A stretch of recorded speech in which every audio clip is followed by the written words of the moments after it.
El sótano cerrado.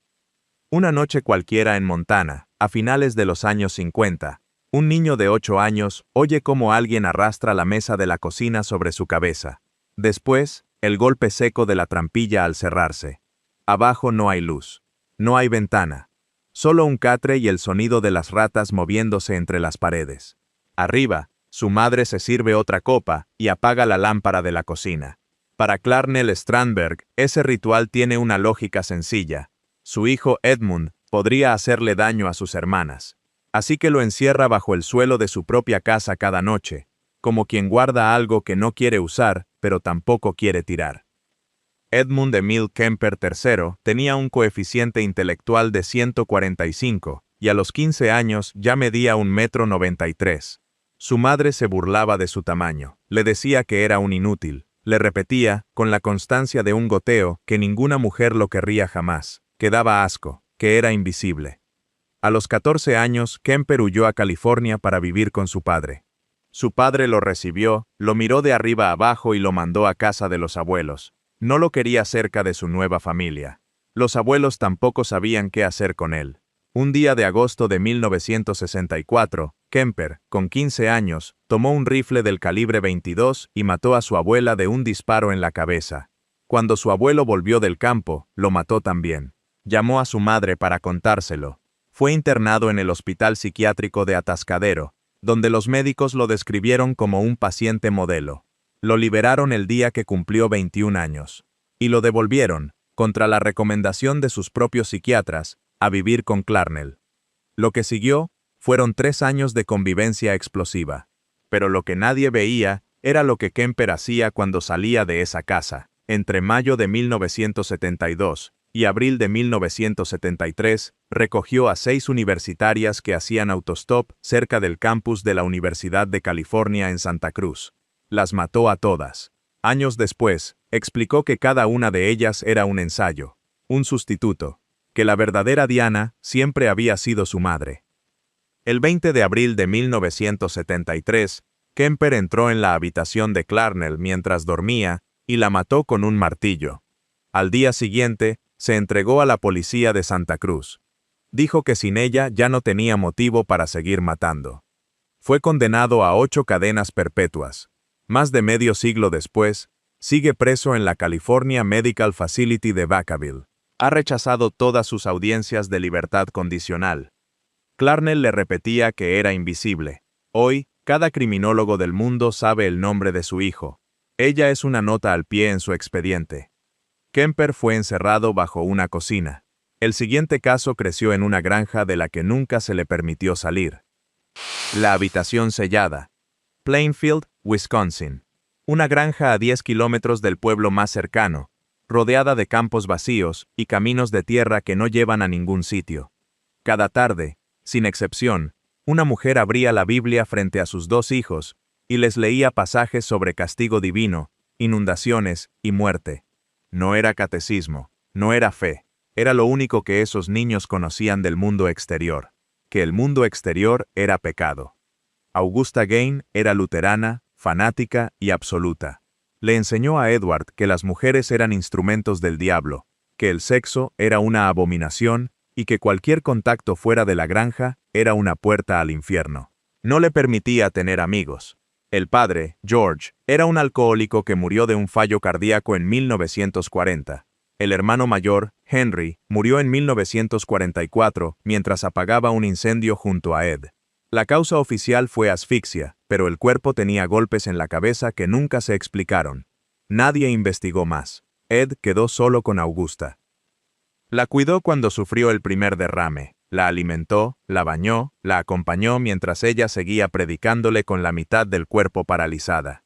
Sufrió un segundo derrame. Murió el 29 de diciembre de 1945. Ed tenía 39 años y nunca había estado solo. Lo primero que hizo fue sellar la habitación de Augusta. La dejó exactamente como estaba, la cama hecha, la Biblia en la mesilla. El resto de la casa se fue pudriendo, pero esa habitación quedó intacta. Lo segundo que hizo fue empezar a desenterrar cadáveres de mujeres que se parecían a su madre. Entre 1947 y 1957, profanó al menos 9 tumbas. Fabricó objetos con los restos. Se hizo un traje con piel humana.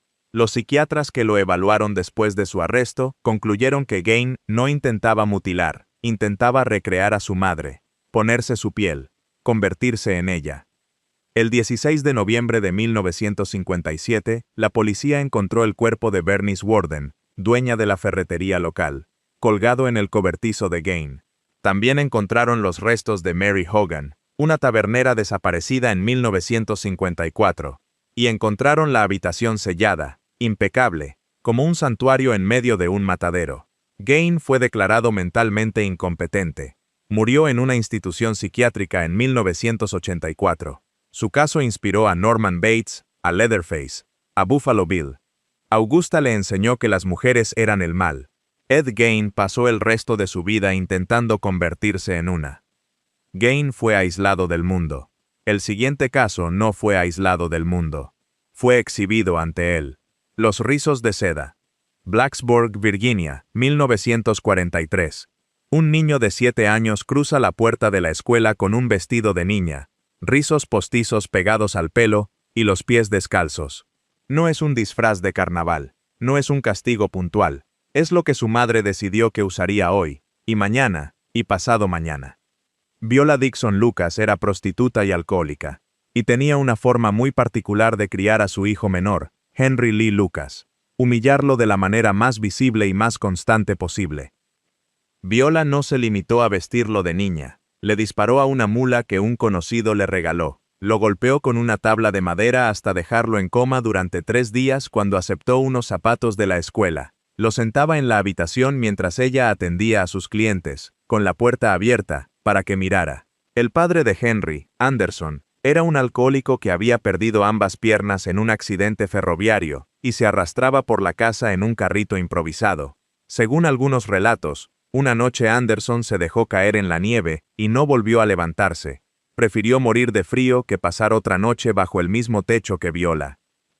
Henry creció sin un solo referente que no fuera dolor. A los 13 años, torturaba animales. A los 15, según su propia confesión posterior, mató a una joven cerca de Lynchburg, Virginia. Nadie lo investigó en ese momento. A los 23, vivía con su hermana en Tecumseh, Michigan, intentando armar algo que se pareciera a una vida normal. Entonces Viola apareció. Fue a Michigan a exigirle que volviera a Blacksburg para cuidarla. Discutieron. Ella lo golpeó con una escoba. Él la apuñaló en el cuello. Era el 11 de enero de 1960. Lucas fue condenado a entre 20 y 40 años por asesinato en segundo grado. Lo transfirieron a un hospital psiquiátrico. Lo liberaron en 1970 por hacinamiento. No se rehabilitó. Emprendió una vida itinerante de crímenes que le valió 11 condenas por asesinato. Confesó más de 600, pero investigaciones del Dallas Times Herald y del fiscal Vic Feazell demostraron que la mayoría eran imposibles. Su sentencia de muerte fue la única conmutada por el gobernador George W. Bush en todo su mandato. Lucas murió en prisión el 12 de marzo de 2001. Una vez dijo que lo primero que recordaba de su vida era un vestido que no era suyo y un espejo en el que no se reconocía. Lucas al menos tuvo una madre presente, aunque fuera un monstruo con forma de persona. La siguiente no tuvo ni eso. Si este tipo de historias te interesa y no quieres perderte las próximas, ya sabes qué botón tocar. El coche abandonado. Troy, Michigan, 1971. Una chica de 15 años sale de una casa de maternidad en Detroit con las manos vacías. Acaba de dar a luz.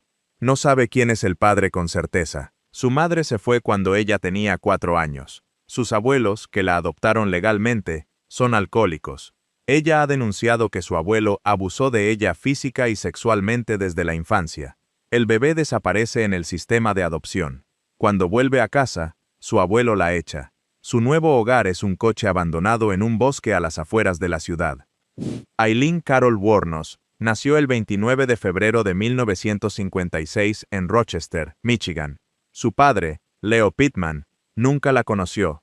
Fue condenado a cadena perpetua por violar y asesinar a una niña de 7 años.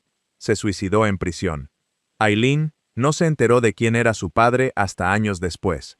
Su madre, Diane, tenía 16 años cuando la tuvo y se deshizo de ella antes de que cumpliera 5.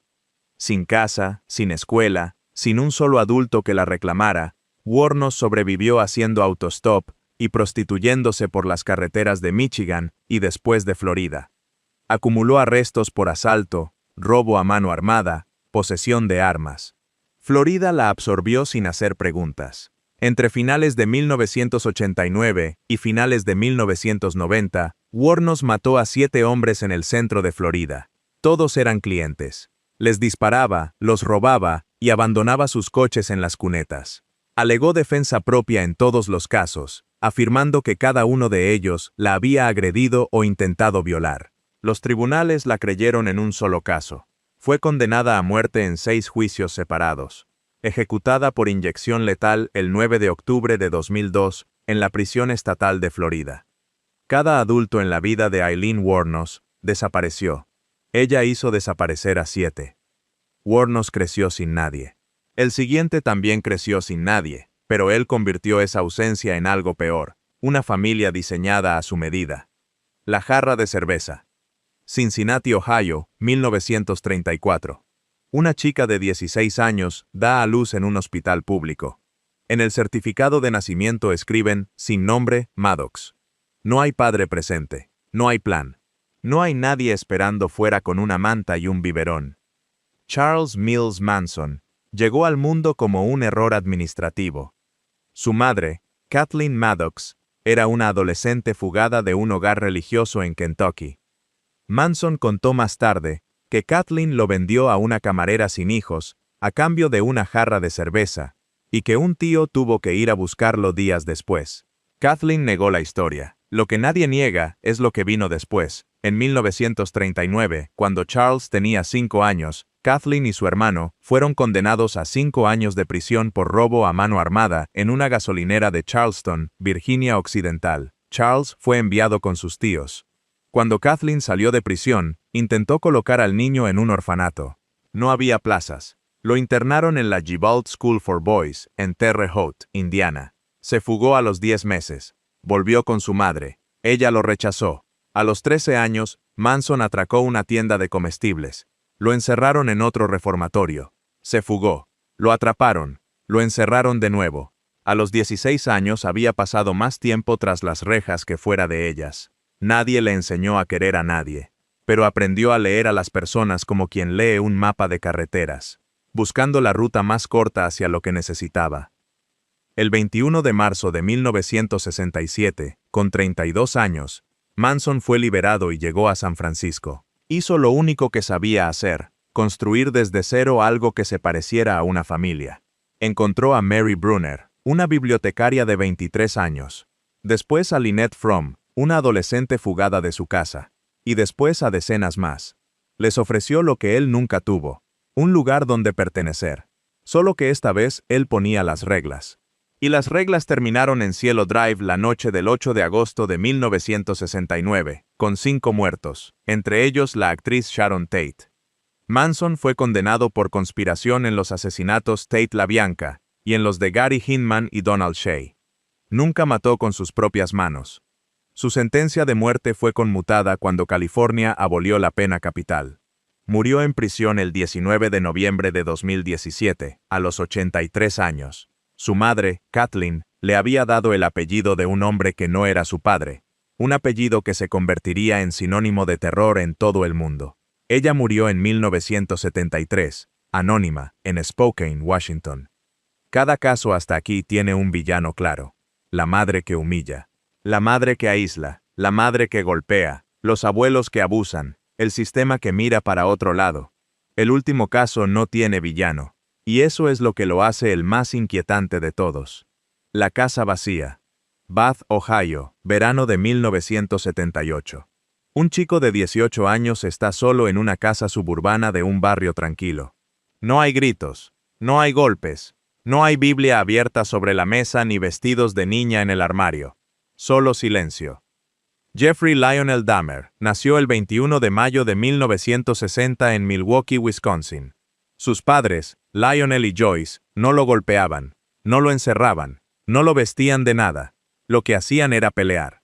Pelear todo el tiempo, con una ferocidad que los vecinos podían escuchar desde la acera. Joyce sufría depresión severa, ansiedad y dependencia de fármacos recetados. Pasaba temporadas hospitalizadas. Lionel, químico de profesión, pasaba más horas en el laboratorio que en su propia casa. Entre los dos construyeron un hogar donde todo estaba en su sitio y nada estaba bien.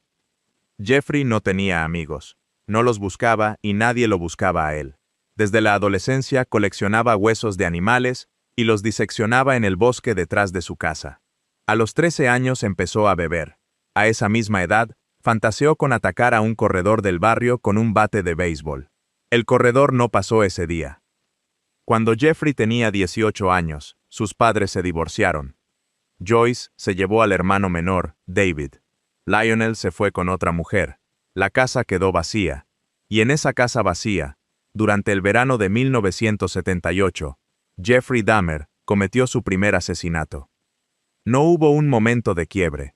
No hubo un golpe que lo explique. No hubo una madre que lo encerrara en un sótano, ni un abuelo que le leyera el Apocalipsis. Hubo algo más silencioso y más difícil de señalar.